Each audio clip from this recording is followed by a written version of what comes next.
حضرت امامہ رضی اللہ تعالیٰ عنہ بیان کرتے ہیں کہ نبی کریم صلی اللہ علیہ وسلم نے فرمایا کہ جو شخص جھوٹی قسم کے ساتھ کسی مسلمان کا حق رکھ لیتا ہے، کسی مسلمان کا حق مار لیتا ہے جھوٹی قسم کھا کر، تو اس پر آگ، جہنم کی آگ واجب ہو جاتی ہے اور جنت حرام ہو جاتی ہے۔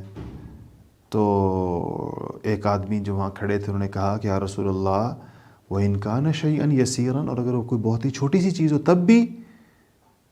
فقال، آپ نے فرمایا وَإِنْ قَضِيبًا مِّنْ أَرَاكٍ، چاہے وہ پیلو، اراک پیلو کو کہتے ہیں، یہ جو درخت ہوتا ہے جس سے مسواک بہت مشہور اس کی بنتی تھی، آپ نے فرمایا کہ چاہے پیلو کا ایک درخت کیوں نہ ہو، پیلو کا ایک شاخ کیوں نہ ہو، وَلَوْ وَإِنْ قَضِيبًا مِّنْ أَرَاكٍ، چاہے پیلو کی کوئی شاخ کیوں نہ ہو، اگر اس کو بھی قسم کھا کر کسی کا حق کسی نے مار لیا، رکھ لیا، تو اس پہ جنت حرام اور جہنم واجب ہو جائے گی۔ بہت سخت بات ہے، بہت سخت قسم کی وعید ہے۔